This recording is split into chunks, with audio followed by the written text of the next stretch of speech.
Welcome again to Joe Stunner Boxing. I hope you're doing well. One fight that slipped under the radar at the weekend was Tony Yoka against a guy from Belgium, from Brussels, originally from Côte d'Ivoire, the Ivory Coast, a guy called, and I'm probably mispronouncing this guy's name, Ryad Merhy, Merhy. I don't know how you pronounce it, but you can correct me if you like.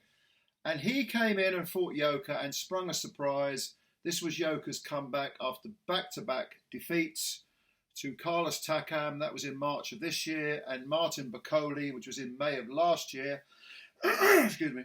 So this guy, Ryad Merhy, was brought in as an opponent, not supposed to do anything, but he won a split decision over former Olympic gold medalist Tony Yoka. And Yoka slipped to 11 wins with 9 KOs, 3 defeats. His last 3 fights were defeats. The one against Bakole was a majority decision, and the one against Takam was a split decision. But make no mistake about it, both those fights he lost. They should have been unanimous decisions without a shadow of a doubt.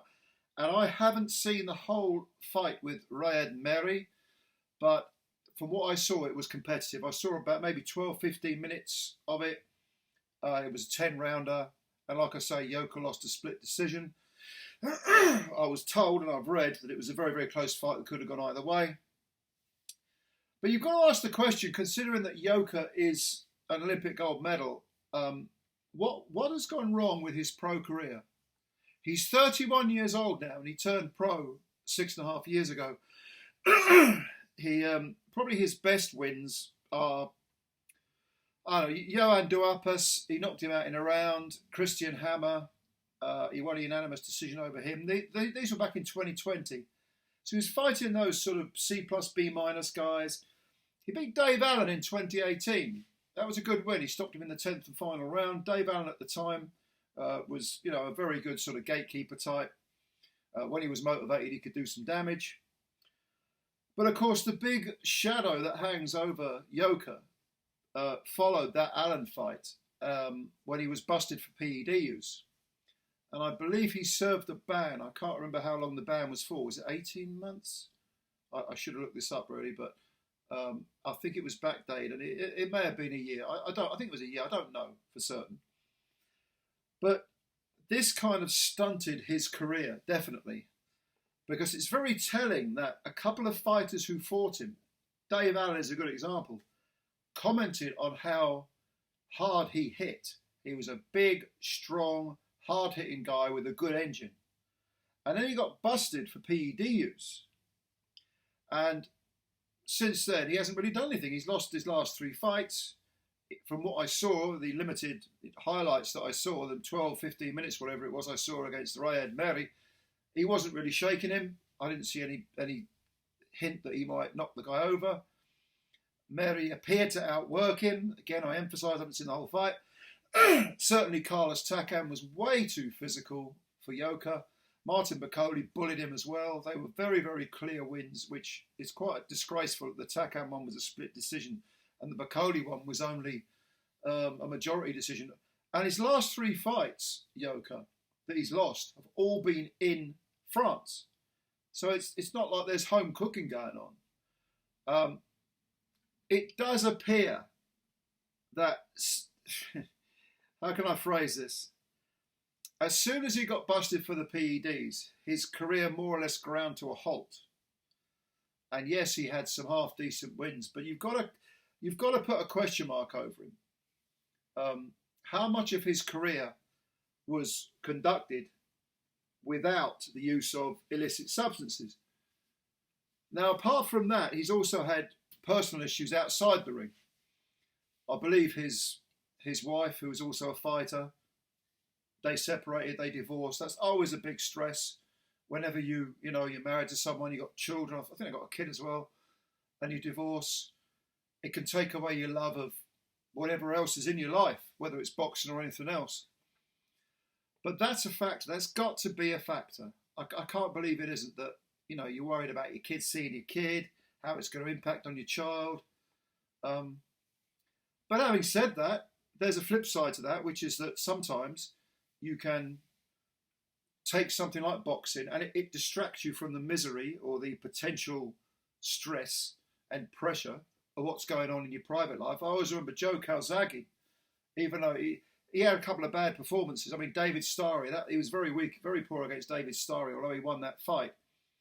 And we all know he struggled quite badly against Robin Reed. But I remember seeing an interview with him, and he said, I was going through a separation from the mother of my kids, and I think he was married actually. They were divorcing. He said, and boxing, while it was a sort of crutch or a hook on which to hang my neuroses or whatever you want to say, however you want to phrase it. He said, at the same time, I can't say that I wasn't affected by what was going on in my private life. You know, it did affect my boxing. And we know that Joe Calzaghe retired undefeated and, you know, had a great career and so on. But not everyone can ride out that storm. And I do think in the case of Yoka, his personal issues probably did spill over into his boxing career. Because it all kind of came on top of him. You know, failing the PED test, separating from his missus, Estelle Mazelli, Olympic gold medalist, I believe, like Tony Yoka.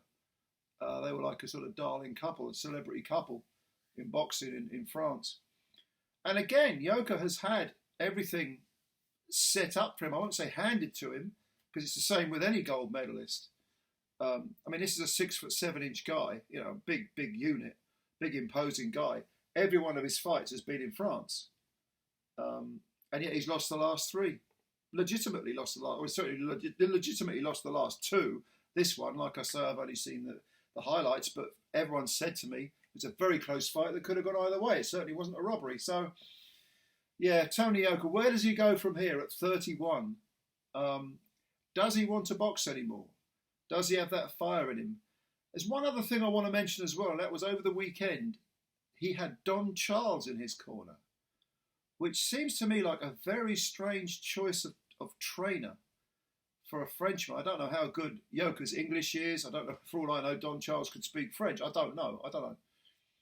But it does seem like an odd pairing, Don Charles and Tony Yoka.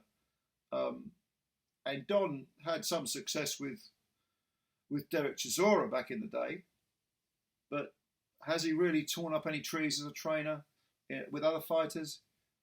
Probably not. I'm not knocking Don. I mean, I don't want to sound rude to the man, but I think he does care about his fighters, which is always a big plus. His fighters aren't just racehorses. They're men that he wants to sort of nurture and grow to be mature, responsible gentlemen, which I think is a fantastic trait to have. But as a technician, as someone who can train world champions, was Don Charles the right choice for Tony Yoka?